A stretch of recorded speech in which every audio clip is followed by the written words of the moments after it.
성도 여러분, 안녕하십니까?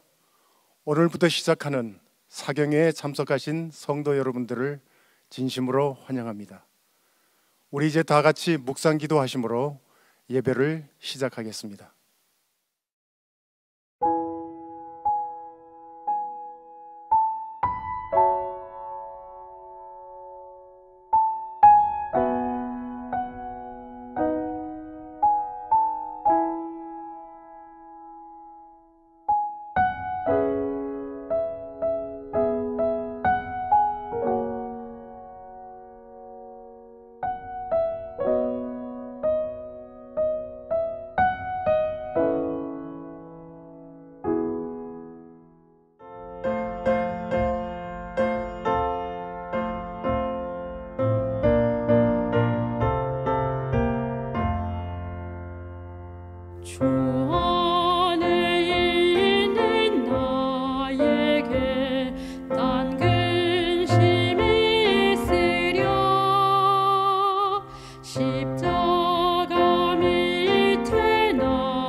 하늘에 계신 거룩하신 저희들 아버지, 오늘 2021년 첫 사경회를 맞이하게 하여 주셔서 감사합니다. 특별히 이 사경회를 통해서 우리 현대연 목사님을 모시고 주제가 소그룹이라는 주제로서 이번에 사경회를 갖게 되어서 감사드립니다.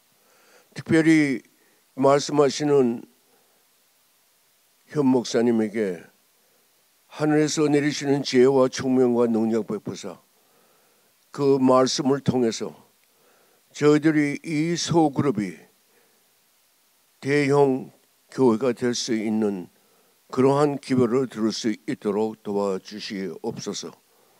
주님께서 이 사경회를 통해서 저희들이 이 코로나 바이러스 때문에 1년 동안 감금 생활을 하게 되어 그동안에 주님께 더욱더 의존하고 가까이 갈 수 있도록 저희들에게 함께 해주심을 감사드립니다.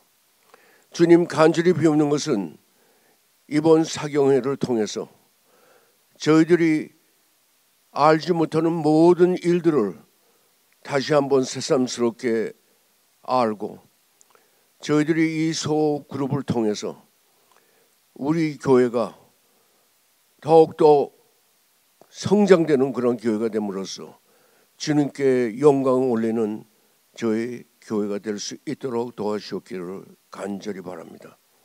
이번 이 사경회를 통해서 저희들이 간절히 바라는 것은 저희 모두가 주님의 말씀을 통해서 그 말씀을 의존하고 신뢰하고 실천에 옮기는 저희들이 될 수 있도록 도와주시기를 간절히 바랍니다.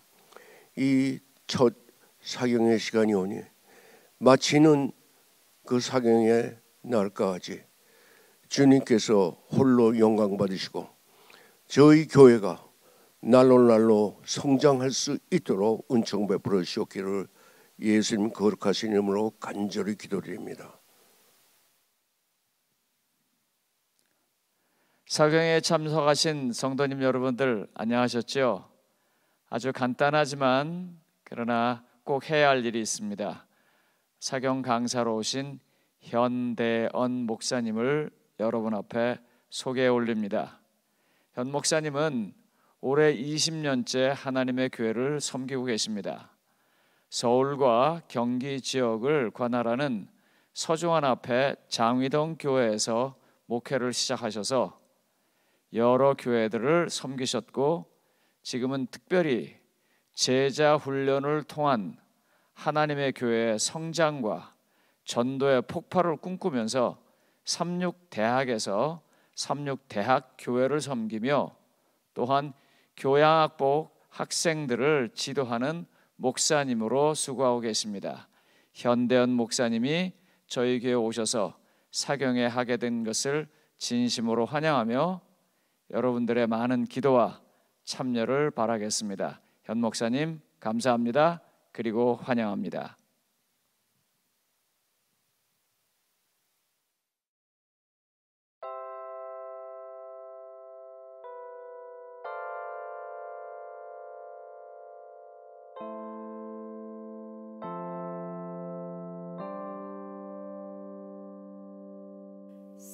사랑받은 기억 때문에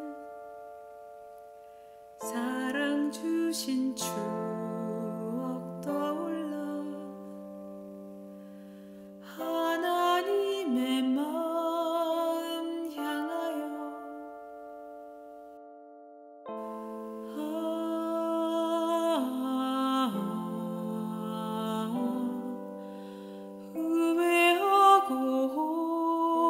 살지만 너무나도 힘에 버거워 하나님의 사랑 생각나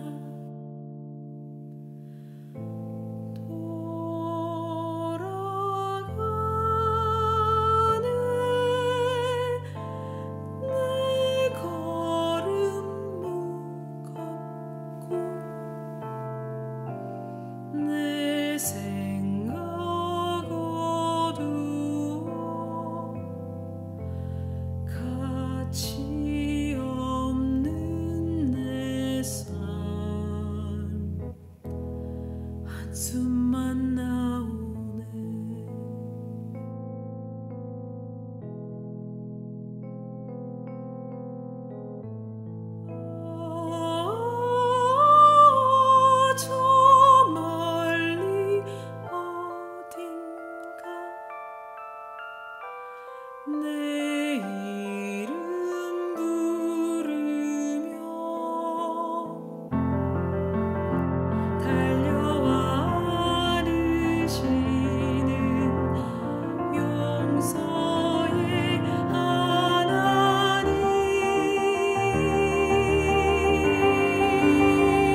사랑받은 기억 때문에 사랑 주신 추억 떠올라 하나님의 마음 향하여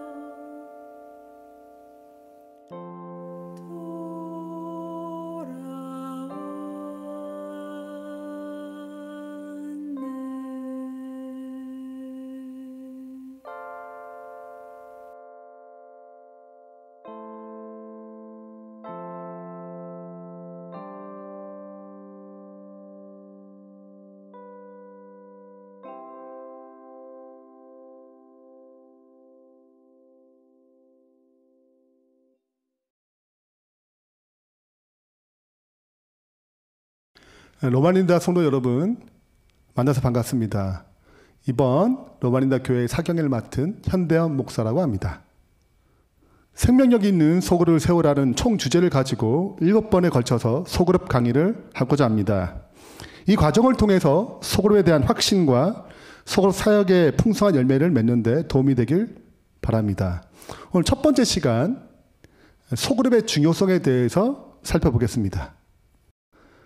코로나로 여러 변화들이 생겼습니다.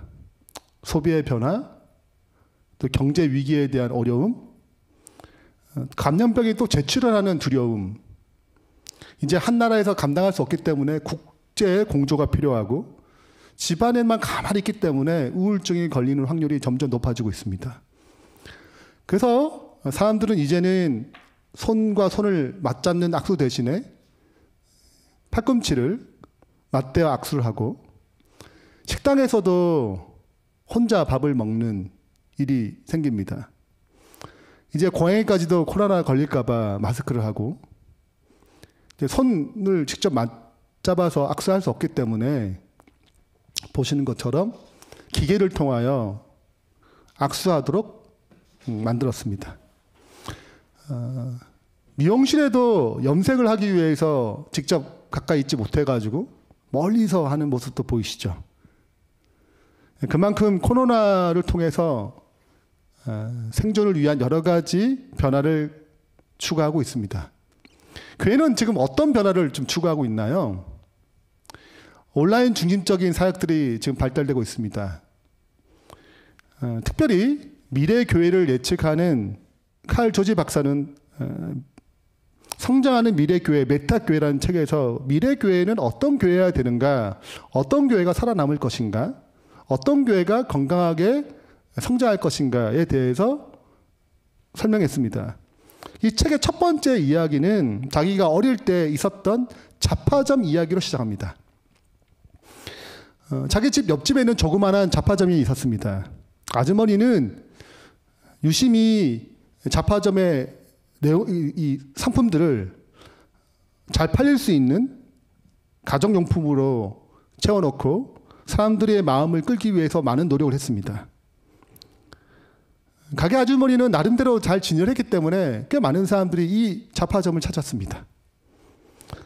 손님들의 마음을 끄는 유행 상품을 잘 전시해 놓음으로써 여러 가지 손실들을 보충하고 남을 만큼 수입을 얻었습니다. 근데 어느 날 시간이 지나서 옆에 비슷한 마트 잡화점이 생겼습니다. 갑자기 손님들이 점점 끊기기 시작했습니다. 같은 물건이라도 여러 회사의 제품들 중에 고르면 수 있다면 그 가게로 가는 것입니다. 때문에 이 가게에 오던 많은 손님들이 다른 가게로 가기 시작했습니다. 기로에 놓여 있었습니다. 책에는 이렇게 기록하고 있습니다.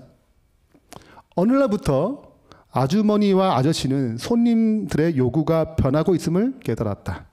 그리고 그 변화에 적응했다. 천물 코너를 설치하고 아주머니는 특별 주문을 받기로 했다. 그들이 익숙해 있고 소중히 여겼던 삶의 방식을 버렸다.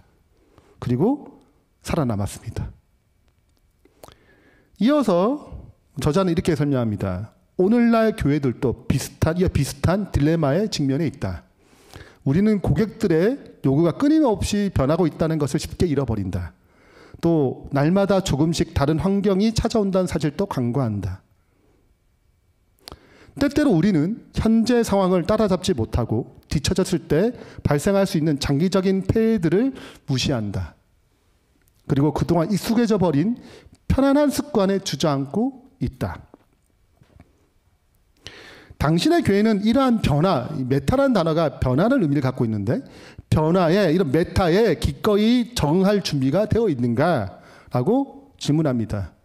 그러면서 이 미래의 교회에 살아남을 변화에 적응할 교회의 가장 첫 번째 특징이 무엇인지를 소개합니다. 그 특징은 다음과 같습니다. 메타 교회의 아주 뚜렷한 요소 중 첫 번째는 가정 단위의 소그룹이다. 여기에서는 단순히 예배 참석만으로 끝나지 않는다. 신자들에게 전도와 양육에 참여하도록 이끈다. 미래의 교회의 그 변화에 적응하는 가장 첫 번째 방법은 가정 단위의 소그룹이라고 소개하고 있습니다. 자연적 교회 성장이라는 유명한 책이 있습니다. 이 책은 다른 책과 달리 좀 특별한 연구서인데요. 36개국의 1000여 개의 교회를 대상으로 설문조사하여 420만 개의 응답을 분석하고 종합해서 내놓은 보고서입니다. 여기는 이 1000여 개의 교회에 살펴볼 때 성장하는 8가지 특성이 있음을 밝혀냈습니다. 그 특성은 다음과 같습니다. 이제 첫 번째가 사역자를 세우는 지도력. 혼자 모든 것을 다 목회를 하는 것이 아니라 많은 지도자를 세워서 함께 사역하는 것이죠.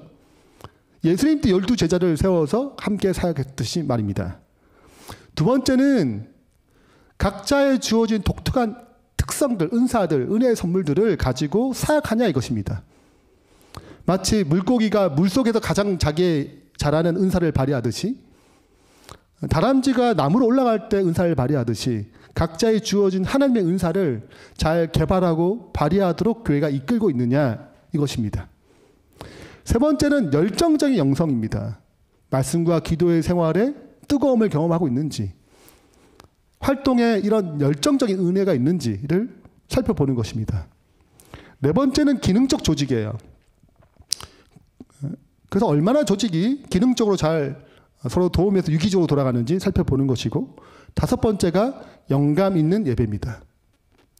여섯 번째가 전인적 소그룹이고, 전인적이란 말은 지성, 감정, 의지, 이 모든 것들이 합해서 연합하여 드리는, 함께하는 소그룹이라는 뜻입니다.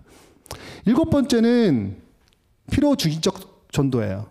그러니까 그냥 무턱대고 전도하는 것이 아니라 사람들의 필요를 채워줌으로 그 사람들의 신뢰를 얻고 복음을 증가하는 전도를 얘기합니다. 마지막 여덟 번째가 제자의 열매인, 증거인 사랑입니다. 한 기자가 크리스찬 슈바르츠 박사에게 물어봤습니다. 이 8가지 지적 특성 중에 가장 중요한 것 한 가지를 뽑는다면 무엇이겠느냐라고 물었어요. 그랬더니 슈바르츠 박사는 다음과 같이 얘기했습니다. 그것은 전인적 소그룹입니다. 이것이 가장 중요합니다. 이 하나가 전체를 다 포함할 만큼 중요합니다라고 얘기했습니다. 그렇다면 전인적 소그룹이 무엇일까요? 다른 말로 우리는 소그룹이라는 말을 잘 쓰는데 소그룹이 아닌 것은 무엇일까요? 사람들이 몰려오는 소그룹 인도법이라는 책에 전인적 소그룹에 대해서 이렇게 소개합니다. 전인적 소그룹이란 영적인 세움, 돌보고 치유하는 어떤 활동들, 그리고 전도를 위해 정규적으로 만나는 생명이 있는 소그룹, 생명이 있는 그룹이라고 얘기하는 것입니다. 또한 3명에서 12명 정도, 너무 많으면 안 된다는 거죠. 3명에서 12명 정도의 성도들이 신앙을 성숙하려는 목적으로 한자리에 모여 말씀의 바탕을 둔 진정한 삶의 나눔이라고 전인적 소그룹을 정했습니다. 소그룹에 대한 정의가 많지만 중요한 것은 이 안에서 양육받고 전도하고 성숙하는 작은 그룹에 진솔한 역사가 있는 모임이라는 것이죠. 그렇다면 전인적 소그룹이 아닌 것은 무엇일까요? 여기서 몇 가지를 소개하는데요. 그 중에 제가 한 6가지만 말씀드리겠습니다. 첫 번째는 친교 모임이에요. 교인들끼리 친해서 서로가 너무 익숙하니까 자주 모이는 것, 그리고 거기서 이런저런 얘기를 나누는 것. 이 친교 모임은 소그룹이 아니라는 것입니다. 왜냐하면 소그룹이라고 얘기할 때 말씀 중심에 또 전도하고 또 양육받는 이런 시스템이 없는 한 그냥 서로 성도들끼리 친해진 그룹은 전인적 소그룹이 아니라는 것이죠. 두 번째는 파당적 모임입니다. 자기끼리끼리 모이는 것이죠. 다른 사람이 여기에 들어올 수 없습니다. 우리는 오랫동안 친해졌기 때문에 우리끼리 만나는 것이 편하고 우리끼리 신앙적으로 하는 것이 좋아. 근데 여기는 재생산도 없고 여기에 새로운 사람을 참여시키지 않습니다. 파당적 모임은 전인적 소그룹이 아니죠. 세 번째입니다. 우리는 성경 공부를 통해 모여 성경 공부를 너무 좋아해. 성경 공부가 중요하지만 성경 공부 위주의 모임은 전인적 소그룹이 아닙니다. 기도 그룹이 있어요. 기도 그룹도 전인적 소그룹이 아닙니다.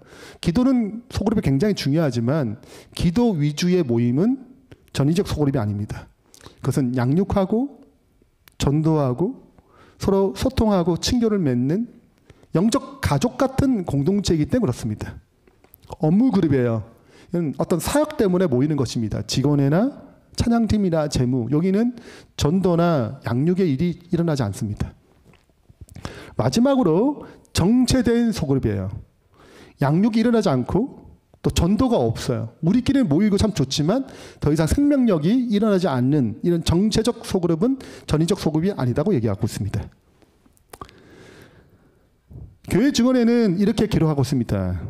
소그룹의 중요성에 대해서 실수가 없으신 분께서 나에게 제시하여 주신 것은 그리스도인 활동의 기초로서 적은 무리로 된 반들을 만드는 것이다.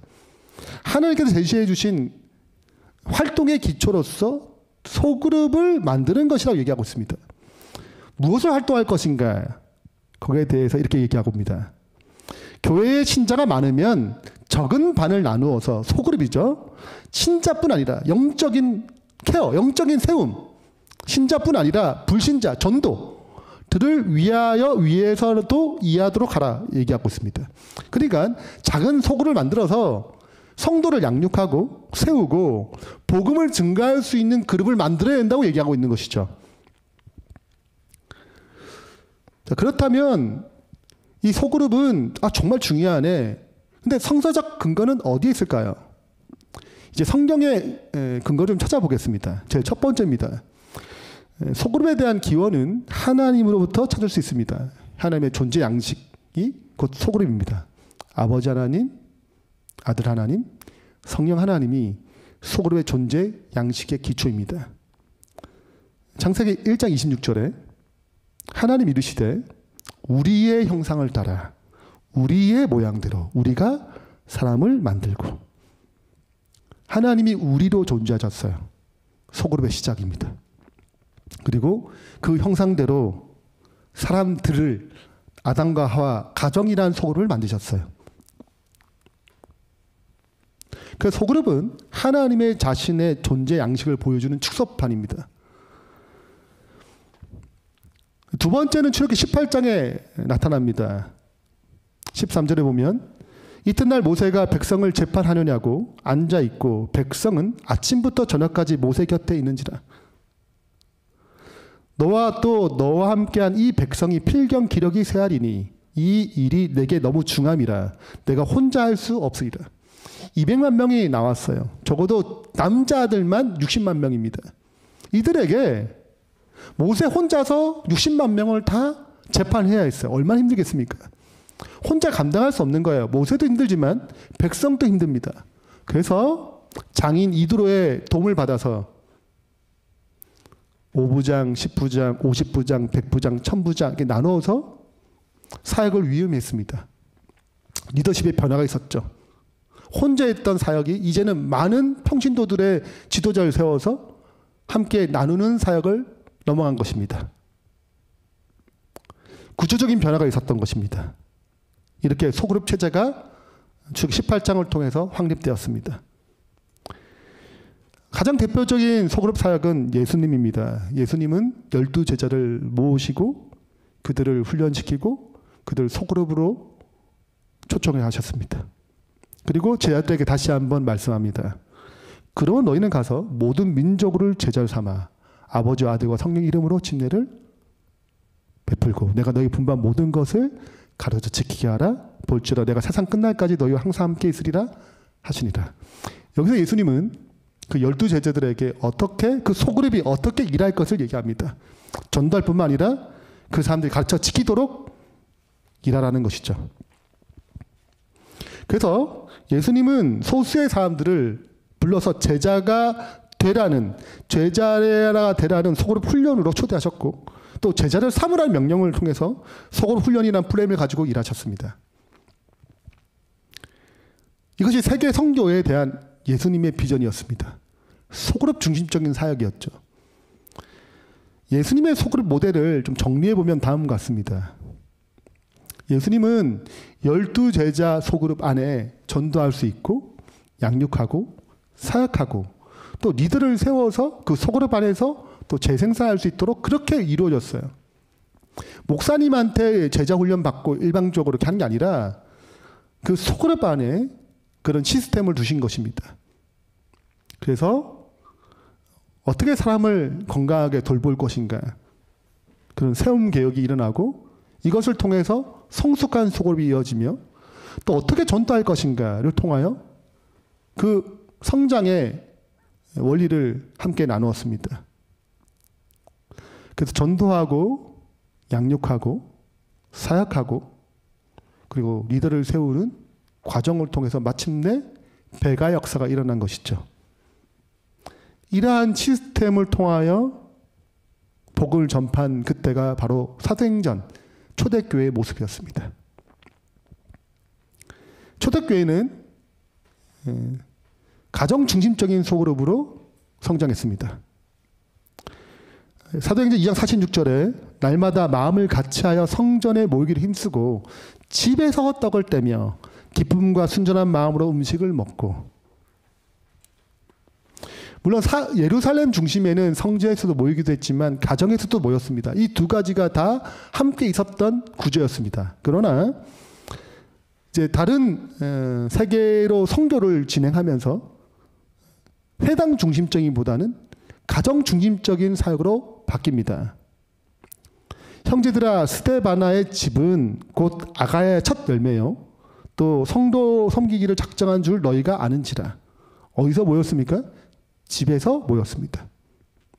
라우디아에 있는 형제들과 룸바와 그 여자 집에 있는 교회에 무난하고 즉 집이 교회였던 것이죠. 사도 바울은 교회를 언급할 때 자주 가정이라는 단어를 사용했습니다. 가정교회와 선교라는 주제의 제목의 책에서 그 당시에 초기 교회가 어떻게 활동했는지에 대한 설명하고 있습니다. 로마로부터 엄청난 박해와 핍박 가운데 가정교회는 쓰러지지 않고 오히려 복음 확장의 불씨가 되어 헬라 전 지역에 교회를 세우는 1등 공신이 되었다. 왜 이것이 가능했을까? 그 이유는 바로 오이코스 가정교회 정신 때문이었다. 가정이 주는 친밀한 관계는 초대교회를 확장시키는 데 중추적인 역할을 했다. 이어서 가정교회 장점에 대해서 4가지로 정리합니다. 첫 번째는 재정적 부담이 없다는 거예요. 건물을 짓게 되면 건물을 유지하는데 유지비가 들지만 가정에 열게 되면 재정적 부담이 적고 그 무엇보다도 친밀한 영적 공동체를 가질 수 있다는 것이죠. 교회에서 줄 수 없는 그 공간이 줄 수 없는 그 느낌을 가정이라는 곳에서 모여서 한다게 된다면 그 친화적이고 친밀한 느낌을 가질 수 있다는 것입니다. 세 번째는 신앙 훈련의 효율성입니다. 많은 사람을 대상으로 하는 훈련보다 소수를 통해서 훈련하는 것, 즉 예수님께서 12제자를 데리고 훈련했던 것처럼 가정 중심의 교회는 신앙 훈련에 있어서 더 효율적이라고 얘기하는 것입니다. 마지막 4번째는 가정이라는 집 때문에 선교가 훨씬 더 부담 없이 다른 사람을 초대할 수 있다는 것이죠. 교회의 사람을 초대하는 것보다 가정의 불신자를 초대하는 것이 교회의 문턱을 낮추는 비결이었다고 얘기하는 것입니다. 이런 여러 가지 장점들이 초기 교회에 부흥으로 가져오는 역할을 했다고 얘기했고 많은 핍박 속에서 살아남을 수 있는 이유였다고 얘기하고 있습니다. 근데 시대가 흘러서 이제 소그룹이라는 이름이 사라졌습니다. 이유가 뭔가? 왜 다시 소그룹으로 돌아가야 되는가? 제2의 종교개혁이라는 책에 다음같이 얘기합니다. 중세시대에 로마 카톨릭이 다시 왔던 그 중세시대에는 두 가지 문제점을 갖고 있었는데 첫 번째는 교리적인 문제를 가지고 있었다는 거죠. 그래서 루터가 종교개혁을 했습니다. 두 번째 문제는 구조적 문제를 가졌는데 초기 교회는 가정 중심적인 친화적인 교회였어요. 그러나 로마로 넘어가면서 그리고 기독교가 국교화가 되면서 이제는 가정에서 건물 중심으로 넘어갑니다. 평신도 중심적인 사역에서 신부, 특별히 목회자 중심으로 사역이 넘어가는 것이죠. 제1종교개혁 때 루터를 통하여 교리적 문제, 즉 성경의 진리로 돌아가자는 운동이 일어났습니다. 그리고 두 번째는 교회의 구조적 문제, 소그룹의 회복이 필요하다는 것입니다. 그래서 요한 웰슬리가 1만 개의 속회를 통해서 처음으로 제2의 종교개혁의 디딤돌을 놓았고 그 이후로 계속 지속적으로 소그룹 사역을 할 수 있는 길이 열렸다고 얘기하고 있습니다. 이 책에서는 다음같이 얘기합니다. 신약의 공동체와 오늘날 우리의 공동체의 모습은 비슷한가? 그 몇 가지 테스트를 하는데 7가지를 제시합니다. 첫 번째입니다. 교회는 살아있는 유기체인가 아니면 조직체인가? 당신의 교회가 초대교회처럼 공동체와 동일하려면 다음 질문에 얘기를 해야 되는데 지금 당신의 교회는 좀 살아있는 유기적인 관계를 맺고 있는가 아니면 조직적이고 딱딱한가?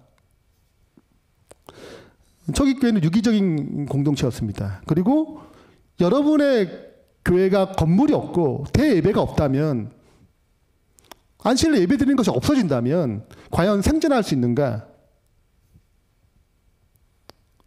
두 번째입니다. 소그룹 그 자체로 교회라고 생각하는가?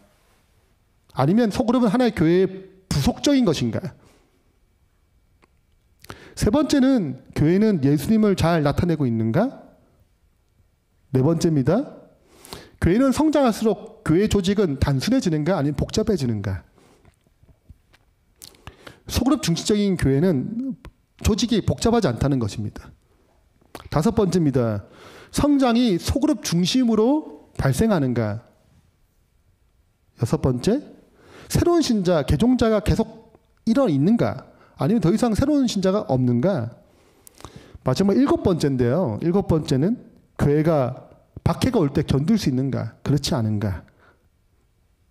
그래서 신약 시대의 어떤 공동체과 동일하려면 유기적이어야 되고 소그룹 그 자체가 교회여야 되고 예수님을 잘 드러내야 되고 단순한 조직체를 가져야 되고 소그룹 중심적인 성장이 일어나야 되고 새로운 신자가 계속 끊임없이 들어와야 되고 교회가 박해가 날 때 여전히 견딜 수 있는 힘을 가졌다라고 얘기하는 것입니다. 그래서 이어서 한 예를 듭니다. 에티오피아의 아메리카 메노나이트 교회는 이 테스트를 모두 통과한 교회이다. 이 7가지 특성을 다 가졌다는 것입니다.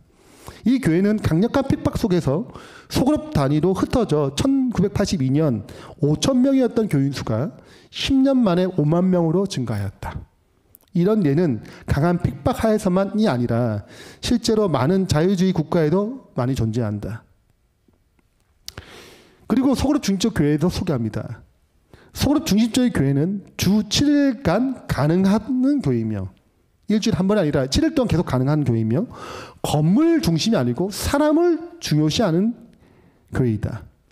교회의 모든 훈련은 이 소그룹을 통해서 일어나며 예배는 주중의 구성원들의 삶에서 발생하는 생명력이 흘러넘친다. 소그룹 내에서 구성원들은 서로 가면을 벗고 서로 책임을 진다. 소그룹의 번식, 배가는 지속적으로 일어난다. 저희도 2020년 1월에 소그룹 중심적인 교회 개척을 꿈을 꾸고 한 개의 소그룹으로 교회 개척을 시작하기로 했습니다. 이 9명의 소그룹, 첫 번째 소그룹이 이제는 5개로 성장했습니다. 그래서 9명에서 배가를 해가지고 103명의 구성원이 됐고, 여기 50%가 이른 양이거나 장기 결석자이거나 구도자입니다. 침대를 받지 않은 구도자도 있어요. 그래서 우리 이 과정을 통하여 소그룹 중심적 교회가 얼마나 중요한지, 얼마나 생명력이 있는지를 깊이 체험하고 느끼고 있습니다. 이제 결론을 맺겠습니다.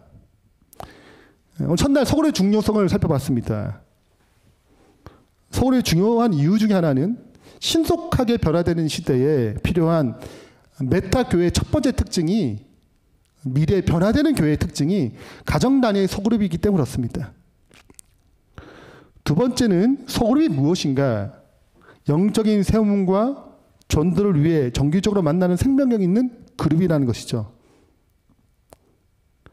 세 번째로 소그룹의 성서적 근거는 하나님의 존재 양식부터 시작해서 초대교회를 뜨겁게 부흥시켰던 구조적 모습이라는 것입니다. 그래서 오늘 우리의 삶 가운데 또 각 교회 가운데 다시 한번 소그룹에 대한 중요성을 생각했으면 좋겠습니다. 네 번째는 제2의 종교개혁은 교회의 구조적 개혁이라고 얘기합니다. 그래서 교회 증언에도 동일하게 얘기합니다. 실수가 없으신 분께서 나에게 제시해 주신 것은 그리스도인의 활동의 기초로서 적은 무리로 된 이 소그룹들을 만드는 것이다. 교회에 신자가 많으면 작은 반들을 나누어서 신자뿐 아니라 불신자들 위해 일하도록 하라. 오늘 이러한 회복이 오늘 우리의 교회에 일어나기를 간절히 바라면서 말씀 마치겠습니다.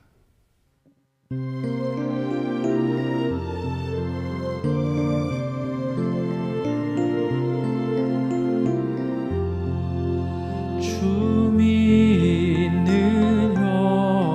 형제들 나누는 사랑이 저 하늘 교제 같아서 늘 계속하도다. 주 보좌 앞에서 한 기도 올리고 그 넓은 사랑 안에서 한 몸이 되었네. 또 형제 사이에 보락을 나누며 한없는 사랑 넘치어 눈물도 흘리네.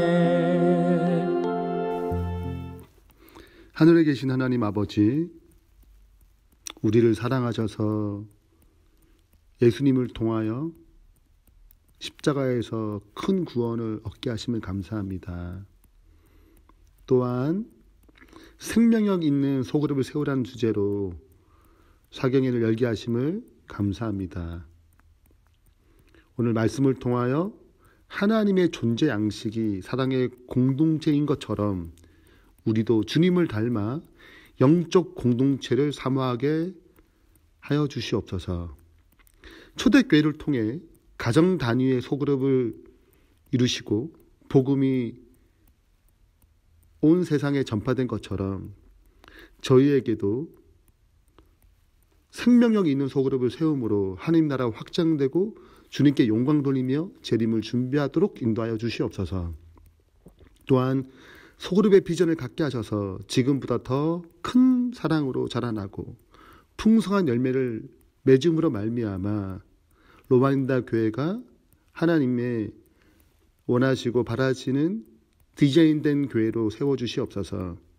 예수 그리스도 이름으로 축원하며 기도합니다. 아멘.